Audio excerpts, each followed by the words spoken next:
little more formal of a video today. That's why I'm wearing my formal Green Bay hoodie. We're going to talk about what gets you to a non-positive view on technology. Where are the influences that get you to a point where you're not necessarily critical of technology, but you're definitely not like pro-technology at all costs.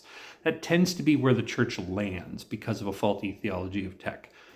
It lands as a pro-technology place because it only understands what technology does. And I think a foundational thing about a theology of tech is understanding what technology is as opposed to just what it does, because it has to kind of be both things at the same time. And it's very tricky to understand that stuff. So I got to that place by reading varied sources. I got there by not just reading like what's prescribed to me by like Lifeway, Ed Setzer, and Andy Stanley. Okay, those are great leaders. They've done great work for the church, but like they have like a unified vision of kind of what's moving forward as far as like theology and use of tech, and that just simply isn't the only voice out there. And once you start reading that those other voices, you get to a different place. And it's lonely because there's not a whole lot of us out here that are kind of like critical of tech, or at least, not uber positive on tech. But I want to introduce you guys, maybe red pill you a bit on some of the literature that you should be reading. And some people have read these, but we're going to start. So starting off, Marshall McLuhan's Understanding Media.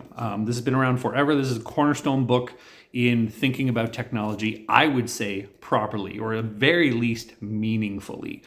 This is a book to get you to start looking at technology for what it is, not just what it does. Okay, he goes through various technologies, all the way back to like electronic light, language, alphabet, that kind of stuff. It is very erudite. Marshall is smarter than most people I can guarantee it. And so this is not an easy book. As you can see, I highlighted the crap out of this because it is like a foundational book in thinking about this. So that's where we're going to start, is Marshall McLuhan's Understanding Media. Most of Marshall McLuhan's stuff is good. You should read it if you're into theology of tech, or if you want to be well versed in what technology does, so you can establish a theology of it yourself. Next, we're going to go to C.S. Lewis, The Abolition of Man. Another great book to have read just in general, but this talks about like the dehumanization of mankind in society, and technology plays a big role in that. This is where you get the whole man-made horrors beyond your comprehension, or men without chests. That's where this comes from. So definitely read this. And it's tiny. Like, you could read this book in an afternoon. You should totally read this book in an afternoon. We're going to go then to Neil Postman, Technopoly. You should read this before Amusing Ourselves to Death. You should still read Amusing Ourselves to Death, but you should read this before Amusing Ourselves to Death, because it kind of proceeds from Understanding Media. Neil kind of comes in succession after McLuhan.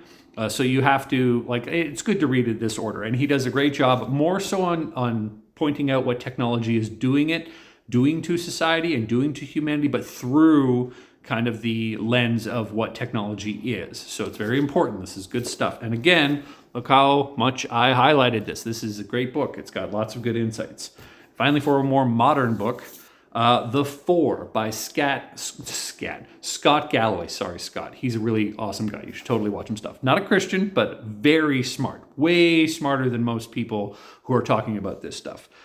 He talks about what the four, and you'll notice them, it's Facebook before they became Meta, Google, Amazon, and Apple, and what they actually are. And he sees through kind of like the marketing and stuff, and sees what the different technology brands are being kind of made to function for society. He identifies that Apple is, a status symbol and a sex object. That's why, you have to have the Apple phone, and your texts have to be a certain color when you're texting people, because people know that you have an Apple phone as opposed to like an Android or a BlackBerry, even at the time when the book was written, because, it's a status symbol. That's why you have an Apple Watch. That's why you have AirPods. That's why you have all these things, because they're status symbols.